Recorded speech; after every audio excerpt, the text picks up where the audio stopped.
दोस्तों हमारी एक और लॉन्ग ड्राइव स्टार्ट हो चुकी है हमारी टाटा नेक्सॉन फेसलिफ्ट से और हम जाने वाले काफ़ी दूर भोपाल से। इस समय जो टाइम हो रहा है 10:43 में काफ़ी एक्साइटेड हूँ आप लोगों के साथ फीडबैक शेयर करने के लिए कि कैसी ये रहेगी मेरी लॉन्ग ड्राइव। जो भी मेरे साथ मुश्किल है या फिर जो भी कोई अच्छाई होगी इस गाड़ी की आपके साथ जरूर शेयर करूँगा। टैंक टू टैंक माइलेज भी नापेंगे फिर से एक बार और उसी हाईवे पर जाएंगे लेकिन कोई और डेस्टिनेशन पर। अभी देखिए हम यहाँ पर हैं 10:43 पर और 272 किलोमीटर है यहाँ से। भाई 5 घंटे 52 मिनट लगने वाले हैं। 4:37 पर हम पहुँचेंगे। तो फिर मुझे तो लग रहा है कि यार लगभग हम 6 साढ़े 6 घंटे जरूर लेंगे। 6 घंटे तो यहाँ दिखा रहा है, 6:30 मैं बोल रहा हूँ और मुझे लगता है क्योंकि हम फैमिली के साथ जा रहे हैं तो 7 साढ़े 7 घंटे जरूर लगेंगे। देखते हैं कैसा रहता है हमारा ये सफ़र।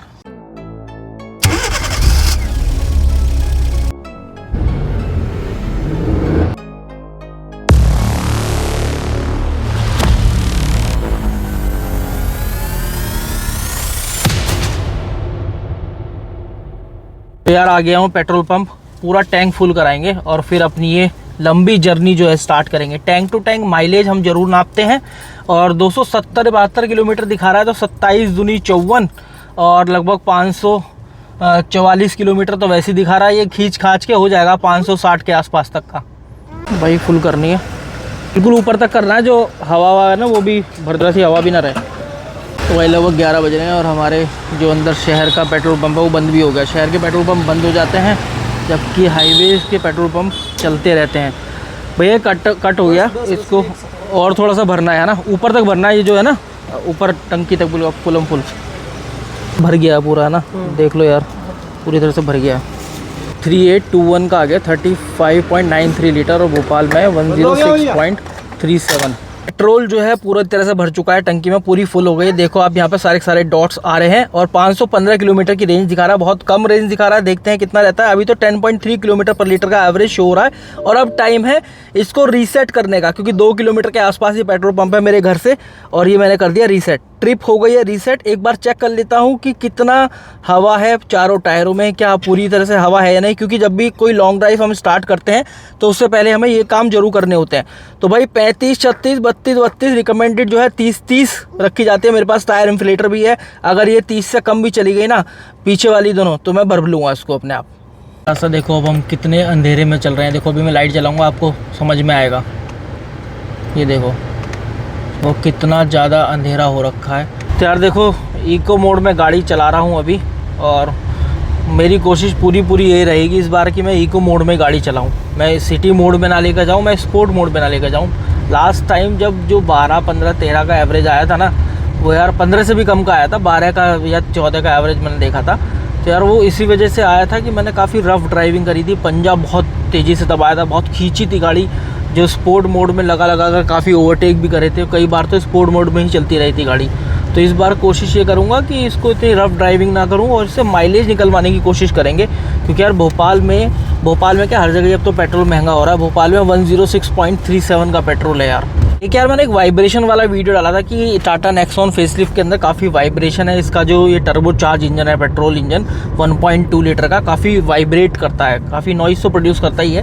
तो यार वाइब्रेशन तब होती है जब आप स्पोर्ट मोड में ना, जब आप 120, 125, 110, 100 से बियॉन्ड जाते हो और जब 100 से बियॉन्ड जा रहे हो स्पीड के और वो काफ़ी देर तक जा रहे हो, काफ़ी बार जा रहे हो, ओवरटेक बहुत ही रैश तरीके से कर रहे हो, पंजा काफ़ी दबा रहे हो, गाड़ी को काफ़ी खींच रहे हो, तो यार बहुत ज़्यादा वाइब्रेशन फील होते हैं। लेकिन जब आप इको मोड में 80-90 पर चलते हो ना तो वाइब्रेशन बिल्कुल भी फील नहीं होता गाड़ी में, फिर तो बहुत आराम से चलती है गाड़ी। पहली बात। दूसरी बात ये कि जब आप बहुत बड़ी ड्राइव करते हो और अपने आप को कंफर्ट जोन से बाहर निकालते हो, मतलब 6-6, 7-7 घंटे, 8-8, 10-10 घंटे ड्राइव कर रहे हो। मैंने तो 13-13 घंटे ड्राइव करी, 14 घंटे 15 घंटे मैं पहुंचा था मैं यहाँ से वहाँ तक, 15-16 घंटे में आराम से रुका था। तो यार तब वाइब्रेशन बनती है इन कंडीशंस में, अदरवाइज़ वाइब्रेशन उस तरीके से नहीं बनती जिस तरीके से मतलब हम सोचते हैं कि यार 80-90 पे वाइब्रेशन है। नहीं, 80-90 पे गाड़ी बहुत अच्छी से फील होती है चलाना और जब गाड़ी चलाने के बाद का एक्सपीरियंस है उसमें कोई भी ऐसी थकावट फील नहीं होती। फाइनली आ गई है भोपाल इंदौर रोड। ये वही रोड है भाई जो बहुत सही है, यहाँ पर हाईवे काफ़ी अच्छा बना हुआ है और इस पर ही मन करता है किसी का भी बहुत तेज़ गाड़ी चलाने का। पर मैं इस बार नहीं चलाने वाला। 16.1 किलोमीटर पर लीटर का जो एवरेज फ्यूल इकोनॉमी है इस समय मुझे शो कर रहा है और मैं इसको मेंटेन करूँगा और कोशिश करूँगा कि इससे भी ज़्यादा मैं लेकर जाऊँ, है ना। तो देखते हैं किस तरह का एवरेज निकल के आता है, और बहुत अच्छी तरीके से गाड़ी चलाएंगे। क्रूज़ सेट करूँगा, क्योंकि ये जो हाईवे है, इस हाईवे का यही फ़ायदा है कि आप यहाँ पर क्रूज़ सेट कर सकते हो बहुत आराम से। जैसे ही आप क्रूज़ सेट करते हैं अपनी नेक्सॉन के अंदर, किसी भी गाड़ी के अंदर, तो एवरेज काफ़ी अच्छा निकल कर आता है, क्योंकि वहाँ पर आपको पंजा बार बार दबाना उठाने की ज़रूरत नहीं पड़ती है। हाईवे पर क्रूज़ करने का यही फ़ायदा, आराम से बैठा हुआ हूँ, क्रूज़ लगा दिया है 79 पर, 78 पर लगाए, 78, 79, 80 इस तरह से होती रहती है, और अब बहुत आराम से एवरेज निकलवाऊँगा गाड़ी से, है ना। आप अपने पैर को भी आराम दे सकते हैं इस हिसाब से। क्रूज़ का अगर कैंसिल करना है, क्रूज़ कैसे कैंसिल हो जाता है कि अगर जैसे ही आप क्लच पैडल जो है उसको प्रेस करते हैं या फिर आप ब्रेक को प्रेस करते हैं, क्रूज़ अपने आप कैंसिल हो जाता है। अगर क्रूज़ लगी हुई है गाड़ी फिर भी आप पंजा दबाते हैं तो फिर क्रूज़ ओवरराइड हो जाता है ना। तो ये कुछ फ़ायदे होते हैं क्रूज़ लगाने के। क्रूज़ लगाना चाहिए, आजकल अच्छी गाड़ियों में आ रहा है। बहुत से लोग बोलते हैं कि यार मेरी नेक्सॉन में क्रूज़ नहीं लग पा रहा है मुझसे, तो क्रूज़ ना लगने का बड़ा कारण ये भी होता है कि स्पीड जो है आपके गियर के हिसाब से सेट नहीं है। अगर आप 40 की स्पीड है और आपका 5वां गियर है तो यार क्रूज़ लगना बहुत मुश्किल हो जाएगा, मतलब बहुत लक की बात है अगर लग गया तो। अदरवाइज़ इस तरह से क्रूज़ नहीं लगता है। तो स्पीड जो है गियर के हिसाब से सेट होनी चाहिए आपकी, तभी क्रूज़ लगेगा। यह है हमारे सफ़र का पहला टोल, और ये आया वहाँ जहाँ पेट्रोल पंप से हमने तेल भराया था ना, वहाँ से 37.5 किलोमीटर बाद, मतलब 37.5 किलोमीटर बाद ये टोल हमें देखने के लिए मिला है।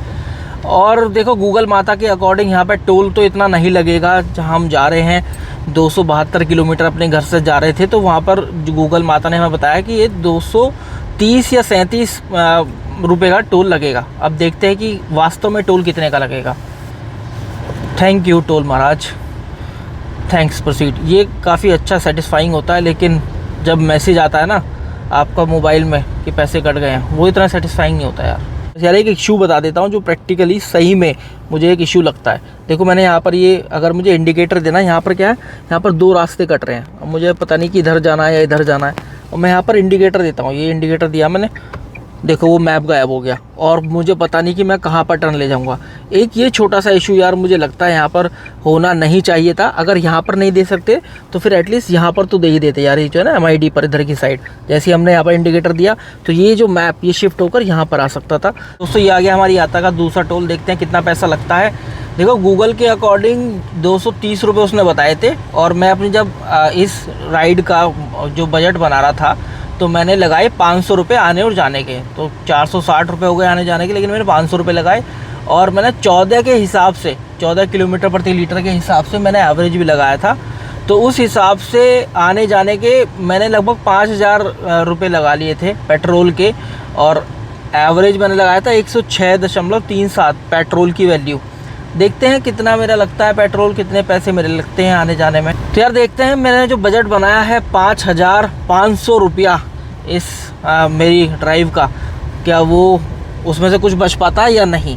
तो दोस्तों ये है करंट अपडेट। अभी मैंने ये क्रूज़ किया हुआ है 76 की स्पीड पर 76 किलोमीटर पर आवर। मैं वही 78, 79, 80, 81 ऐसे लेकर चल रहा हूँ स्पीड को, और जो एवरेज फ्यूल इकोनॉमी वो 19.5 किलोमीटर पर लीटर की शो कर रहा है। तो आज मैं यही देखूंगा कि इको मोड में ही गाड़ी रहेगी और अच्छी चलाऊंगा इसको यार, बहुत ज़्यादा रैश ड्राइविंग नहीं करूँगा। तो इको मोड में गाड़ी चलाने पर किस तरह का एवरेज निकल कर आता है वो हम टेस्ट करेंगे। MID पर जो शो करता है वो देखते हैं, और उसके बाद पेट्रोल की टंकी को फिर वापस से फुल कराएंगे पूरे ब्रिम तक, मतलब पूरा का पूरा फुल कर देंगे। हल्का सा झलकना चाहिए आगे तक, इतना भर दूंगा, और फिर देखूंगा कि यार कितना एक्चुअल में मेरा पेट्रोल लगा है इन लीटर्स। तब पता चलेगा कि यार एक्चुअल माइलेज क्या निकल कर आता है। लास्ट टाइम तो यार माइलेज की मैंने धज्जियाँ उड़ा दी थी खूब खींच के गाड़ी, लेकिन इस बार बहुत आराम से चला रहा हूँ, बहुत सही तरीके से चला रहा हूँ, कायदे से जैसे चलाई जाती है गाड़ी ऐसे चला रहा हूँ। सामने देख सकते हो कि यार कैसी बीम पड़ रही है और ऐसी विजिबिलिटी है इस लाइट की, और जो नीचे फॉग लैंप है वो नहीं है। मैंने यार मालूम भी किया कि यार शोरूम में जाकर कि कब आ रहे हैं इसके फॉग लैंप। जब भी मैं मालूम करता हूँ बोलता है कि नहीं आते हैं। कहीं बाहर से लगवाओ तो जी वारंटी कैंसिल, इंश्योरेंस में क्या लफड़े, हम नहीं करेंगे, चिक करेंगे। लेकिन जब भी मैं पूछता हूँ कि भैया आया भी नहीं आया अभी। नेक्सॉन ये वाली जो फेस लिफ्ट है नई गाड़ी है, थोड़ा टाइम लगेगा आने में। यार कितनी नई गाड़ी है, CNG भी आ गई है अब, तो कब आएगा अब समझ में नहीं आ रहा। जब भी आएगा देखते हैं। जो रात की राइड है ना हमारी वो और अच्छी हो जाएगी अगर हम वो और लगा लेते हैं इसके अंदर। ऑल्दो कोई विजिबिलिटी का कोई ऐसा तो इशू नहीं मुझे दिखाई देता जब भी आप हाई बीम इसको कर लेते हैं ना। मतलब ये नॉर्मल है और आप देखेंगे ये हाई बीम है, तो हाई बीम से काफ़ी चीज़ें सही हो जाती हैं इसके अंदर। बात की इसके अंदर दिक्कत हो गई थी, इसका जो बैटरी का टर्मिनल है काफ़ी ढीला हो रहा था, और जब मैं शोरूम में लेके गया उन्होंने सर्विस भी करी थी, तब भी उन्होंने पता नहीं टाइट वाइट करा था क्या करा था।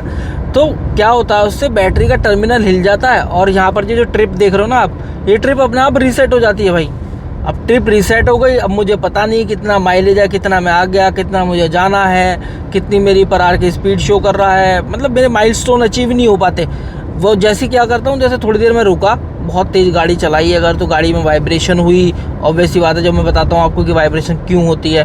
तो जब वाइब्रेशन हुई, थोड़ी देर रुका मैं गाड़ी, फिर वापस से मैंने स्टार्ट किया तो स्पार्क की आवाज़ आई, शॉक, जैसे शॉक सा होता ना, एकदम ऐसे स्पार्क हुआ और वो बैटरी का टर्मिनल अपने आप ही हट गया। फिर वापस से बैटरी का टर्मिनल लगाया। तो अभी यार हमारे पिताजी जो हैं, हमारे पिताजी ने वो थोड़ा टाइट किया है बैटरी का टर्मिनल, तो देखते हैं कैसा रहता है। अगर निकलेगा वापस या फिर वापस लूज़ होगा तो मैं आपको बताऊंगा। अगर वापस लूज़ होगा तो भाई फिर तो उसका कोई इलाज नहीं है, फिर तो कुछ और ही उसका इलाज ढूंढना पड़ेगा। फ्रेंड आप देख लो भाई क्या दिखा रहा है, हमारा जो माइलेज है वो दिखा रहा है 19.9 किलोमीटर पर लीटर। लगभग देखो यहाँ पर 20 ही होने वाला है। आई होप कि आप देख पा रहे होंगे। और ये मैंने क्रूज़ किया हुआ है 77 पर, तो मुझे हो गया यार, लगभग 10 मिनट हो गई क्रूज़ करे, क्योंकि हाईवे भी ऐसा है कि कोई मिल रहा है। ट्रक जो है भाई, ट्रकों का तो रात चलता है हाईवे पर, तो वही ट्रक की तो रेस्पेक्ट करनी पड़ेगी अगर आपको हाईवे पर ठीक से चलना है ना रात में, तो इनका सम्मान तो करना बनता है भाई। क्रूज़ नहीं लगाया था ना, तो क्रूज़ से पहले मुझे जो माइलेज शो कर रहा था वो कर रहा था 14.3 का। तो यार मैं सोचा, मैंने कहा यार कहीं गाड़ी में कोई दिक्कत ना हो गई हो, कहीं मैं खींच के गाड़ी का कहीं एवरेज ऐसा ही ना कर दिया हो कि गाड़ी ये समझ गई हो कि भाई अब कोई भी चलाए एवरेज तो मैं यही दूंगी। मतलब एक साइकोलॉजी बन जाती है दिमाग के अंदर कि यार कहीं ऐसा ना हो जाए। हालांकि बहुत बच्चों वाला एक फुद्दू सा इफेक्ट है जो मैं बता रहा हूँ कि यार कहीं ऐसा ना हो कि गाड़ी ये सोचने लगे कि यार अब तो इतने का माइलेज देना है। तो अब सही हो गया मैंने। तो यार अभी हम आ चुके हैं 103.2 किलोमीटर अपने घर से दूर, और 52 किलोमीटर प्रति घंटा की एवरेज स्पीड हमें शो कर रहा है। यार ये कैसा टोल है, यहाँ पे टोल ही नहीं लगा, सब लोग बैठे हुए हैं। तो 2 घंटे हो चुके हैं हमें चलते हुए, लगभग 1 घंटा 57 मिनट हो चुके हैं घर से चलते हुए। यार एक जो छोटा सा इशू मुझे यहाँ पर दिखाई दे रहा है वो ये है कि जो रेंज है ना इस समय कि कितनी गाड़ी चल सकती है, वो 490 शो कर रहा है। पर क्या ये इशू है? नहीं। इशू क्या है कि भाई आधे घंटे से 490 किलोमीटर ही है वो। मैंने कितनी गाड़ी चला ली अब तक, 50 किलोमीटर चला चुका हूँ, वो 490 किलोमीटर ही दिखा रहा है। तो मुझे क्या लग रहा है इशू क्या हो सकता है कि जब मैंने पेट्रोल फिल कराया था, जब 511-12 कुछ ऐसा किलोमीटर दिखा रहा था, मतलब अभी तो मुझे एग्जैक्ट याद नहीं पर यही रेंज थी। तो जब मैंने वो पेट्रोल फिल कराया तो मुझे 8 या 9 किलोमीटर पर लीटर का एवरेज वहाँ पर उस समय शो हो रहा था। अब इस एवरेज को खींचकर मैं 19.9 किलोमीटर पर लीटर पर लेकर आ चुका हूँ। अब हो सकता है कि ये एडजस्ट कर रहा हो अपने आप को उस हिसाब से, क्योंकि 500 कुछ की रेंज दिखाना वो भी बहुत गलत है। इतनी तो रेंज आती नहीं है, मतलब 600 प्लस की रेंज आती है अगर आपका एवरेज अच्छा आ रहा है गाड़ी के अंदर, तो 600 प्लस की एवरेज है। तो ये 490 जो आधे घंटे से ये ऐसी का ऐसी आ रहा है, मुझे लगता है ये इसी वजह से कि ये जो अपने आप को सेट कर रहा है कि भाई 9 कुछ से किलोमीटर पर लीटर से एवरेज अब 19.9 किलोमीटर पर लीटर हो चुका है। तो ये जो 511-12 की जो रेंज थी वो उसने 9 या 10 किलोमीटर पर लीटर के हिसाब से सेट करी थी। तो अब जो है उस हिसाब से सेट कर रहा होगा अपने आप को भाई। अभी तो मुझे इतना पता है 104 किलोमीटर आ गया, एक भी डंडा नीचे नहीं गिरा है। चारों की सारी यूनिट जो है वो मुझे यहाँ पर शो कर रही हैं। 490 आपको दिख रहा है ना, ये ऐसी का ऐसे ही दिख रहा है मुझे बहुत देर से। और ये रहा यहाँ पर देखो, ये पेट्रोल जो है हमारा, जो पेट्रोल की लाइन होती है ना, वो सारी की सारी ऐसी की ऐसी फुल है वो पूरी। तो यार देखो आपको एक चीज़ दिखाता हूँ। अभी क्या हमने एक छोटा सा शुशु ब्रेक लिया था, तो मैंने गाड़ी बंद कर दी थी। तो मैंने सोचा इस बार कि ऐसा नहीं करूँगा कि गाड़ी को ऑन ही रहने दूंगा, चाहे छोटा मोटा ब्रेक लूँ चाहे बड़ा ब्रेक लूँ और एसी चल रहा है, ऐसा नहीं करूँगा मैं इस बार। तो मैंने गाड़ी बंद कर दी थी। अब गाड़ी को जब मैंने ऑन किया, वापस से इग्निशन ऑन किया, मतलब पूरी इग्निशन ऑफ कर दिया था। तो अब देखो यहाँ पर ये जो मैं अभी थोड़ी देर पहले आपको दिखा रहा था ना 490, ये अब 572 दिखा रहा है। तो इसने अपने आप को अब एडजस्ट कर लिया है। तो 572 इस हिसाब से तो मैं चला भी जाऊंगा, आ भी जाऊंगा, और मेरा जो टैंक है वो खाली भी नहीं होगा, पूरा टैंक चल जाएगा। और 19.8 किलोमीटर पर लीटर की एवरेज फ्यूल इकोनॉमी मेरे को शो कर रहा है। ये थोड़ा कम इसलिए हुआ है, 20 तक चली गई थी, लेकिन अभी थोड़ा कम इसलिए हो गया है क्योंकि अभी हम थोड़ा सा गांव शहर में को निकल रहे हैं अंदर। तो यार अभी हम जो है बहुत तकड़े से जंगल में आ गए हैं और भाई साहब ऊपर भी चढ़ रहे हैं हम तो। मुझे तो पता भी नहीं था हम ऐसे रोड पर जाएंगे, कन्नौड़ रोड करके है ये। और भाई साहब क्या भयानक है शानदार एकदम, क्या मोड़ था, तीखा मोड़। हम बहुत ऊंचाई पर हैं, हम साइड में तो मतलब दिखाई भी नहीं दे सकता किसी को। तो नीचे पूरा शहर दिख रहा है, नीचे छोटी छोटी लाइटें जलती हुई दिखाई दे रही हैं। और ये जो रास्ता है ना, एक बार इधर दिखाओ आप मैप के अंदर, ये जो मैप दिख रहा है ना यहाँ पर, देखो यार ये मैप आपको दिखाई दे रहा होगा, कैसा रास्ता है एकदम से जिग जैग। और भाई लंबा है रास्ता, कोई छोटा मोटा स्ट्रेच नहीं है। हाँ एवरेज की ऐसी तैसी हो सकती है क्या, देखते हैं क्या है। हम काफ़ी ऊपर आ गए हैं, अब थोड़ा नीचे की तरफ जा रहे हैं, ढलान है, अब हम ठीक से निकल जाए काफ़ी डरावना भी है, मुझे तो ऐसा डर है कि टाइगर वाइगर न दिख जाए। और अभी हम क्या इधर देवास के आसपास हैं, शायद देवास या सीहोर के आसपास, सीहोर से आगे निकल कर देवास के आसपास हैं हम अभी। तो ये उसी के वन मंडल क्षेत्र है। और यार भाई साहब इतना सुनसान रास्ता, मैं कह रहा हूँ साला कोई सूसू भी नहीं कर सकता बाहर निकल के सूसू भी ऊपर को चली जाएगी उसकी तो क्या खतरनाक है भाई। This is my first time to drive in the jungle और स्पेशली ऑन माउंटेन्स, ऐसी रात के अंदर वास्तव में ऐसी रात में। ये पहाड़ जो रखे हैं ना, मतलब पहाड़ है, जंगल ज़्यादातर मध्य प्रदेश में पहाड़ों पे ये जंगल है। नेक्सॉन के अंदर जो हम ये लॉन्ग ड्राइव कर रहे हैं, तो भाई हमारी हाईवे भी हो गया, सिटी ड्राइव भी हो गया और ये हिल ड्राइव भी हो गया। तो अब बढ़िया से इसका माइलेज नपेगा। इसकी सही में अग्नि परीक्षा हो रही है भाई, हर जगह हर रूट पर ये जा रही है गाड़ी। तो दोस्तों इस समय हम आ चुके हैं अभी तक 123.9 लगभग 124 किलोमीटर अपने घर से, 20.2 किलोमीटर पर लीटर का एवरेज हमें शो रहा है। और ये जब घटकर 565 आ चुका है, जो भी 572 आ रहा था, क्योंकि हम काफ़ी दूर तक चल लिए हैं। और भाई बाहर देखो क्या अंधेरा हो रखा, डार्क एकदम, हॉन्टेड रास्ता, दूर दूर तक कोई नहीं। और ये जो मैं इसकी बीम देखो यार, बीम का थोड़ा सा फ़ायदा हो जाता है ऐसे में, क्योंकि मध्य प्रदेश की बात करूँ तो यार गायें बैठी हुई मिल जाती हैं रास्ते में। अब इस बीम को डालकर ना, मुझे पता है कि नहीं डालनी चाहिए, सिंगल लेन रोड भी है, सही नहीं होता है, लेकिन यार जब ये बीम डालते हैं तो मुझे दूर से दिख जाता है कि वहाँ पर कोई गायें बैठी हुई है, तो ये थोड़ा फ़ायदा हो जाता है। और बाकी भाई एकदम अंधेरा, कोई नहीं भाई, आदमी ना आदमी की जात। और हम बस चले जा रहे हैं, टाइम हो रहा है 1:34, तो भैया 1:30 बज रहे हैं रात को, और सामने दूर दूर तक कोई भी नज़र नहीं आ रहा। और भाई मैं अपनी फैमिली को लेकर नेक्सॉन में चला ही जा रहा हूँ, कभी चढ़ाई आ रही है, कभी उतराई आ रही है, कभी चढ़ाई आ रही है, कभी उतराई आ रही है, कभी बहुत अच्छा माइलेज आ रहा है, कभी बहुत बेकार माइलेज आ रहा है। तो यही चल रहा है बस यार। और आसपास में देखो यार ये जंगल ही जंगल। तो यार लगभग 130 किलोमीटर आ गए हैं घर से, और वो है हमारी कुल्हड़ वाली चाय यार, उसको पियेंगे अच्छे से। थोड़ी सी नींद आने लगी थी, थोड़ा सा ऐसा फील हो रहा था कि जैसे और थकावट से सोचा कि एक चाय पी लेते हैं। ये खड़ी अपनी नेक्सॉन भाई गजब की, एकदम गजब तरीके से परफॉर्म कर रही है। आज तो बहुत सही निकाल रहा हूँ, उस समय एवरेज भाई बहुत आराम से चला रहा हूँ, बहुत सलीके से चला रहा हूँ गाड़ी को, गाड़ी के तरीके से चला रहा हूँ। बनेगी भाई हमारी तंदूर वाली चाय, 4 चाय तुम ही पियोगे ना भैया? 4 चाय बनवा देना। तंदूर गर्म हो रहा है ना, वो तंदूर गरम तंदूर में से ये जो दिख रहा है ना, तो ये वाला ये निकाल कर, ये जो इसके अंदर दिखाई दे रही है ना, ये निकाल कर कुल्हड़ सी इसमें डाल दी जाएगी। देखो ये डाल दी, ये देखो भाई साहब ऐसे बनती है ये कुल्हड़ वाली चाय। एक गरम जो कुल्हड़ है इसमें डाल दिया गया है। थैंक यू भाई। अभी 2:20 हो रहे हैं, 2:20 सुबह के, और अभी ATM से पैसे निकाल कर आया हूँ। अच्छी बात है, जो प्राइवेट ATM है, जैसा कि अभी मैं देख पा रहा हूँ एक्सिस और ICICI इनके ATM खुले हुए हैं, पैसे निकाल लिए हैं। कैश बिल्कुल भी नहीं था पास में, अब कैश है। तो अभी हम आ चुके हैं अपने घर से 155 किलोमीटर दूर, और अब यहाँ से हमें लेना लेफ़्ट। तो देखो ये वाला जो रास्ता है ना, ये इधर जाता है लेफ़्ट की तरफ से उदयनगर, और इधर जो राइट है ये आ रहा है इंदौर से, और ये इधर हमें जाना है। तो अभी ये उदयनगर की तरफ हम बढ़ रहे हैं आगे। और अभी तक तो रोड की कंडीशन काफ़ी अच्छी मिली है यार, और ये भी एक प्लस पॉइंट रहा कि 1 वे रोड हमें मिला, काफ़ी हद तक 1 वे रोड मिला। मतलब ये समझ लो हम 150 किलोमीटर अगर हम आ गए हैं ना, तो हमें 50 किलोमीटर ही मिला होगा कोई ठीक ठाक रोड, बाकी 1 वे रोड मिला है हमें अभी तक।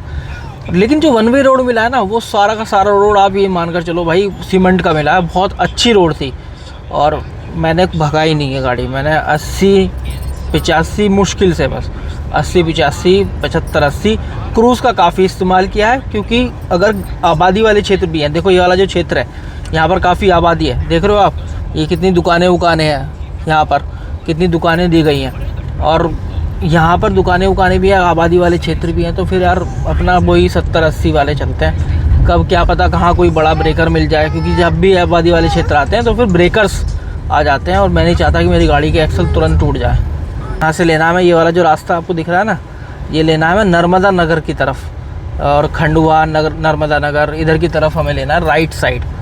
तो वहाँ से जो उदयनगर वाला रोड है वहाँ से आए और फिर हम लगभग 500-600 किलोमीटर ही चले हैं और फिर उसके बाद हमने फिर ये राइट वाला ले लिया है। और यहाँ पर देखो यार, हमें चलना है 52 किलोमीटर, ये रहा मैप के अंदर 51 किलोमीटर हमें अब सीधा चलना है और उसके बाद हमें कोई राइट टर्न लेना है। देखो यहाँ पर गायों का झुंड, गाय बैल बाजार सब कुछ है यहाँ पर।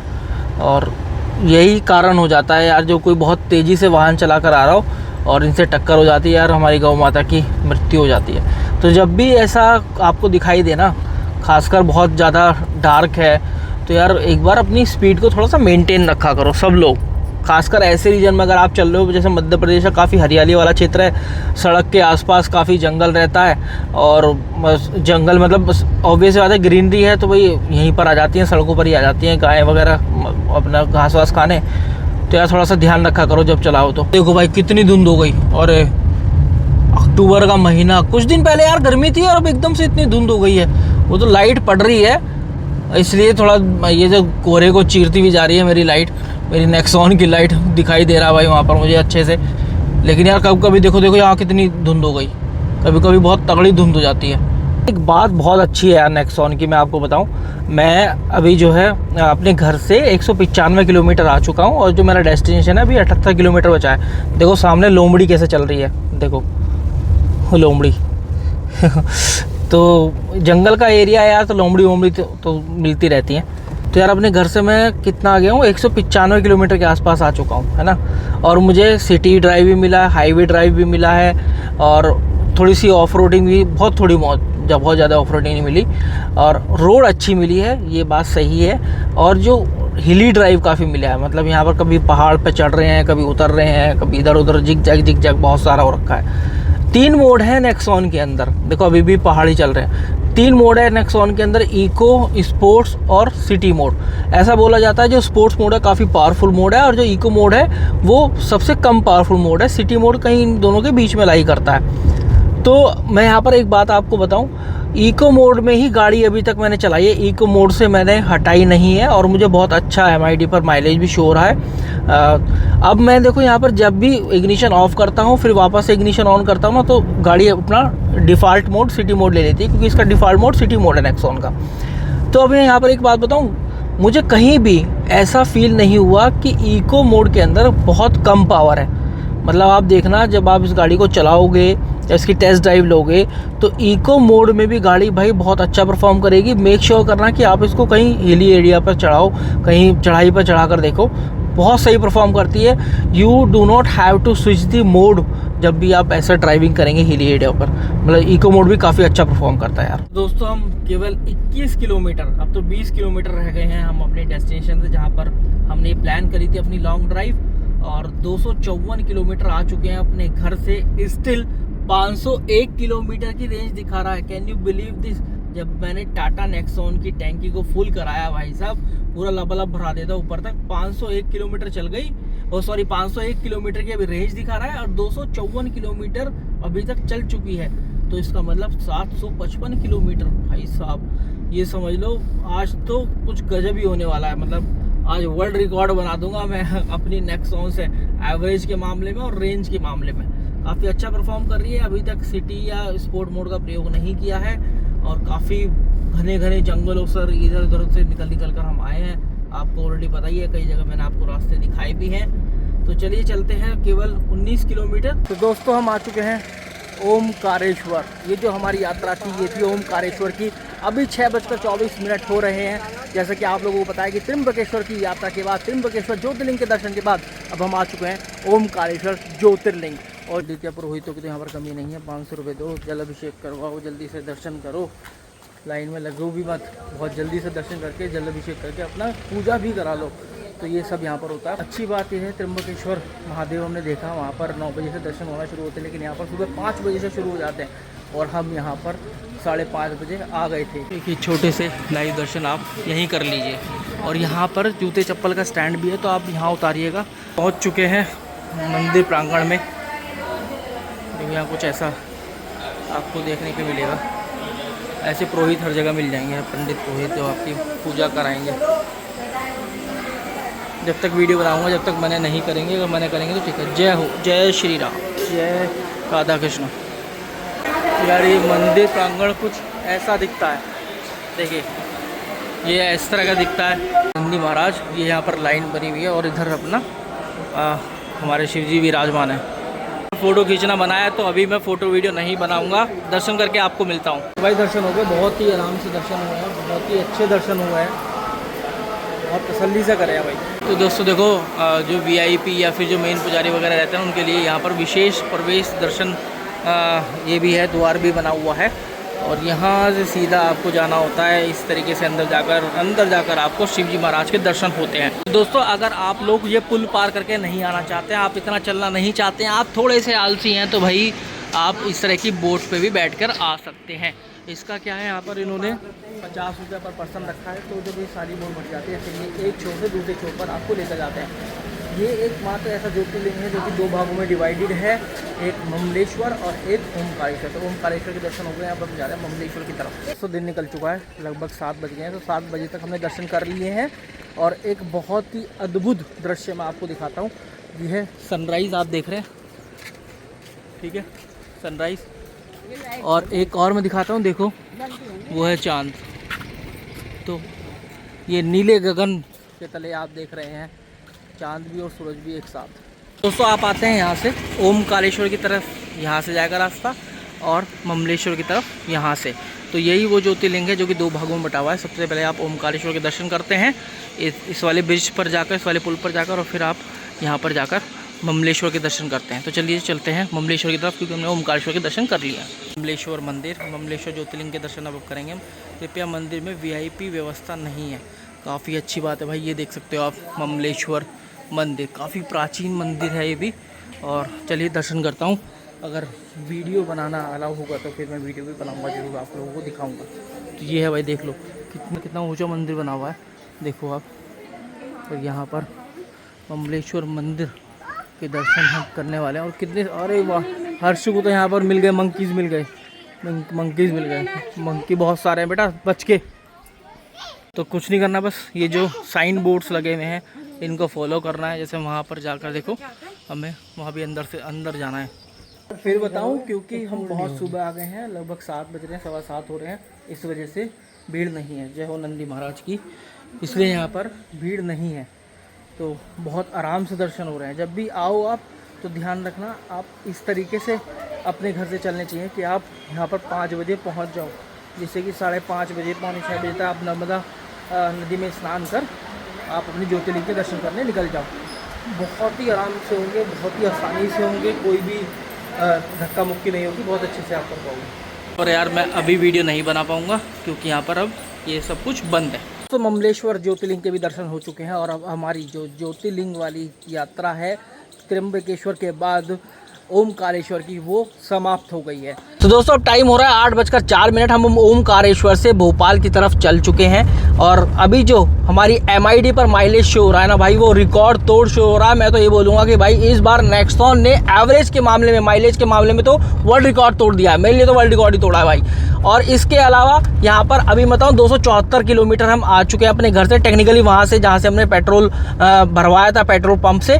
और देखो, जो ये बात तो सही है कि भाई डेस्टिनेशन पर अपना अगला मज़ा होता है, लेकिन एक मज़ा रास्तों का भी होता है। हम सुबह 2-3 बजे आए थे, हम वहाँ पर जो हिली एरिया था, घूमते हुए रास्ते थे या जंगल थे, वहाँ पर हम 2-3 बजे थे, तो हम इतना मज़ा नहीं ले पाए रास्ते का, ना आपको ज़्यादा दिखा पाए। तो यार कोशिश करूँगा कि अब मैं आपको वो रास्ते दिखाऊँ। तो चलिए चलते हैं आगे। दोस्तों देखो, ये है वो जंगल जिनकी मैं बात कर रहा था। और रात में भाई साहब, देर रात एकदम 1-1:30-2 बजे हम यहाँ पर थे, घना अंधेरा, कोई कुछ नहीं भाई। कभी कभी कोई लोमड़ी निकल रही है, इधर से इधर भाग रही है, फिर कोई इधर से इधर भाग रही है, यही चल रहा था बस पूरी रात। और फॉगी भी हो रखा था। मैंने बताया कि थोड़ा थोड़ा अब कोहरा भी जमने लगा है। देखो यार, ये वो जंगल है, एक ट्रैक्टर भी आ रहा है सामने।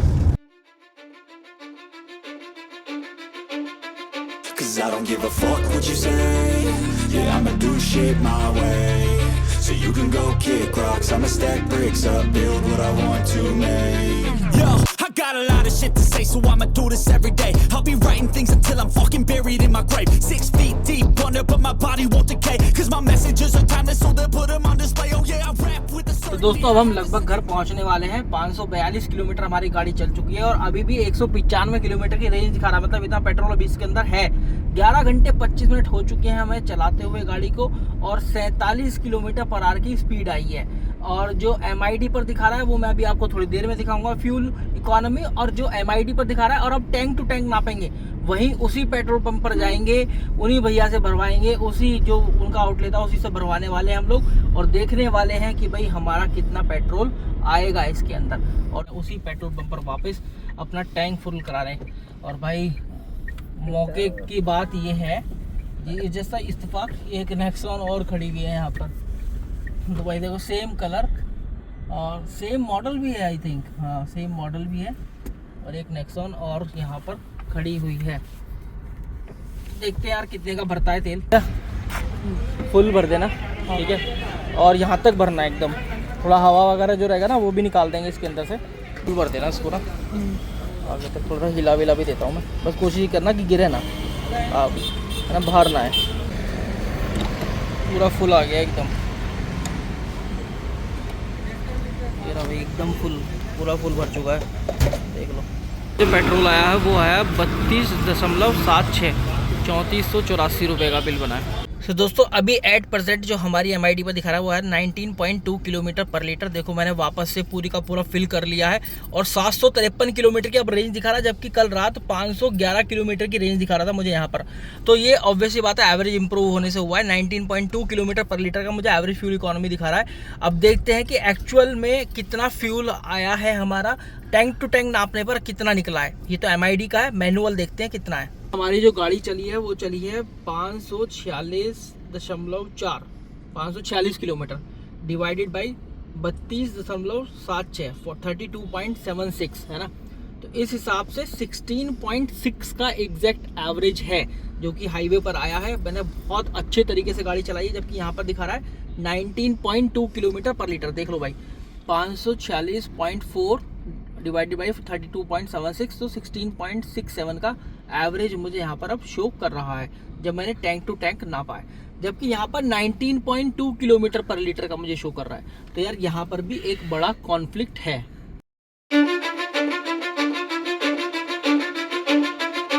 I don't give a fuck what you say. Yeah, I'ma do shit my way. So you can go kick rocks, I'ma stack bricks up, build what I want to.